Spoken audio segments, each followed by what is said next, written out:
When it comes to position risk, really the factors that we're having them look at is how unique, how critical is that individual role in the department.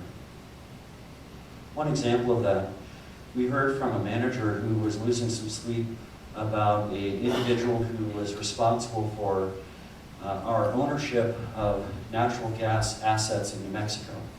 So there is a strata of rock under the ground, someplace in New Mexico, that we own the natural gas assets to. So that leads to both paying royalties for various stakeholders who have ownership of pieces of that, as well as revenue for us as we sell that natural gas and then ultimately use some of that. So that happened to be a one-person job where literally no one else in the department really had a good idea exactly what this person does. They know that at the end of the day, it brings in tens of millions. We end up writing checks for hundreds of thousands, sometimes millions, depending on how that asset is being used. But in terms of, it was really a black box for everyone else in terms of the nuts and bolts, really specialized in know-how.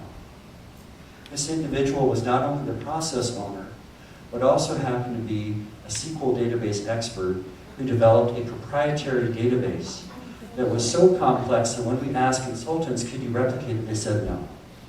This is probably the most complicated asset of its type in the country. And so of course you had to develop a proprietary database to track it. So we knew this was a risk. This was definitely causing the manager to lose some sleep. So we sat down and we said, in step 2, tell us about your job.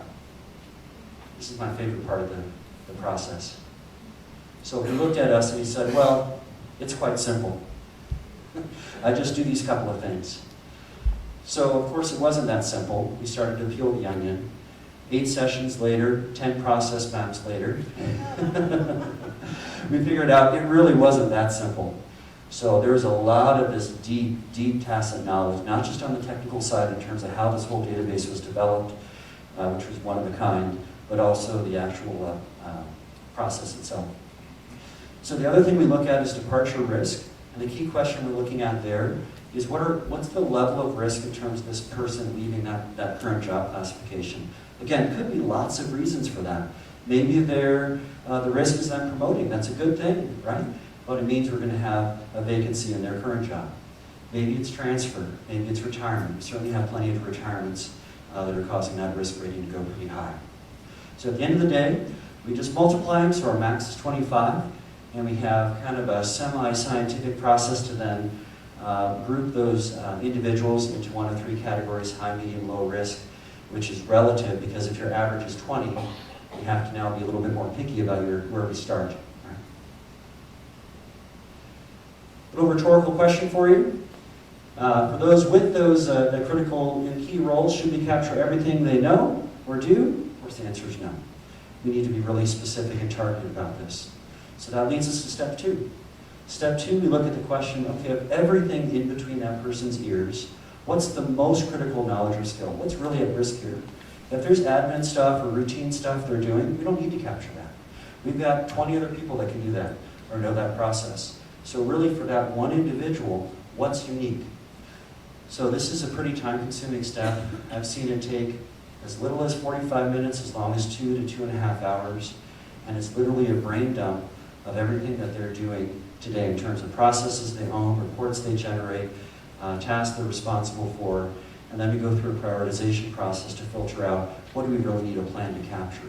Some of this may be explicit know-how. Fine, we'll set that aside. We want to focus our process on the tacit. So we have to have the SME involved.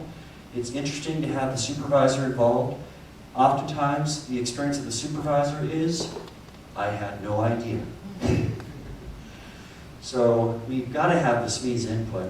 The supervisor is typically too far removed from the day-to-day to provide a lot of input there.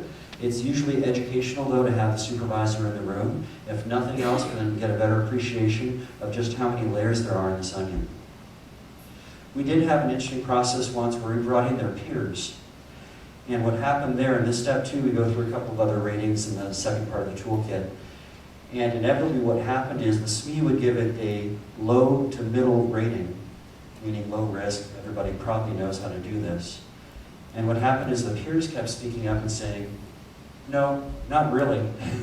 I don't know where that is, or I'm not the expert like you are. We're always going to you with our questions. So that ended up lifting a lot of those low to middle ratings. The SMUD did not recognize themselves. You know what? Actually, I am the expert here. People are relying on me for that kind of tacit knowledge.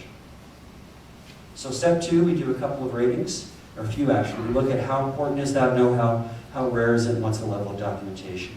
So importance, an example would be, is the